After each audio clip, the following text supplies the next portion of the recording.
This is the story of Fake Sage. Once upon a time, in a big forest, there was a big banyan tree. In the hollow of this tree lived a pigeon. One day, the bird flew far and high in search of food. On the way, it noticed a paddy field where the stalks were full of grains. The bird, flapping its wings, alighted on the field and ate the paddy grains to its heart's content. It felt so happy that it started chirping. When the other pigeons heard their fellow bird's happy voice, they also came to the field and ate the paddy grains to their heart's content.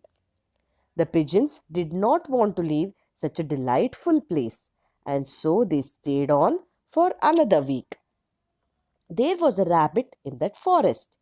It was looking for a place to stay and accidentally stumbled upon the hollow of the banyan tree. At that time, the hollow was empty, and so, with a quick jump, the rabbit got into it. Since nobody turned up for 2 to 3 days, the rabbit started living there comfortably. A week later, the pigeon returned to its home and was very angry when it saw the rabbit living there.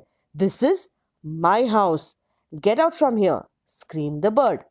The rabbit laughed and said, "You stupid bird, have you gone mad?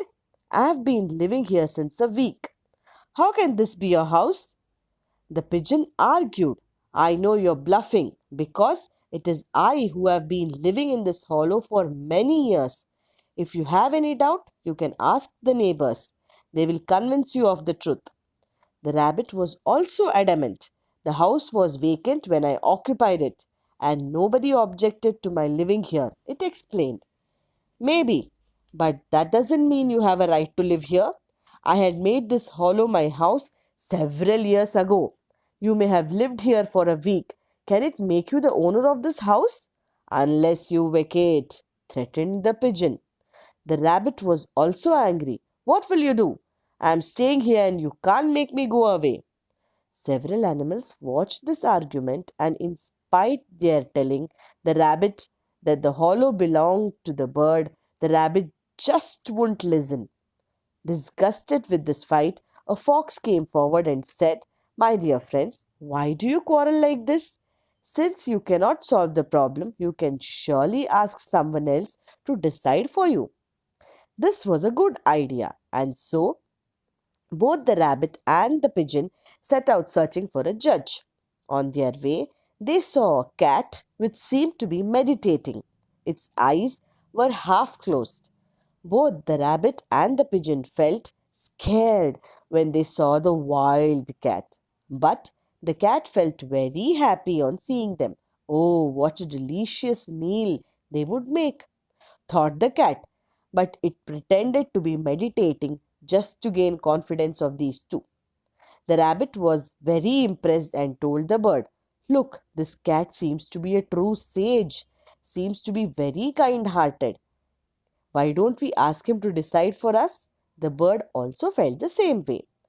The cat opened its eyes as if its meditation had been disturbed. "Oh, come, children, all well? Any reason for your visit?" it asked. The rabbit replied, "Sir, there's a dispute between us. Can you solve it in a fair way?" The cat said in a very humble voice, "Oh, a dispute is it? Why can't you both lead a peaceful existence?" "All right, tell me what it's about. Let me solve it." The bird was the first to speak. "Oh, dear cat, I was away from my house for several days in search of food. During my absence for a week, this rabbit not only occupied my house but also claimed it as its own." The rabbit had its own argument. Both of them were sitting a little away from the cat, so it was not easy for the cat to capture them. The cat therefore said in a feeble voice, "Children, I am old and cannot hear you properly. Moreover, I cannot see you clearly. Can you please move a little closer and repeat what you said? Otherwise, how can I render justice?" Believing the cat to be honest, both the rabbit and the bird moved close. The cat suddenly threw up its rosary, pounced upon the rabbit and the bird, and ate them up. How could they know that the cat was a trickster? Hence, the moral of the story is tricksters will don any grab for their selfish motives.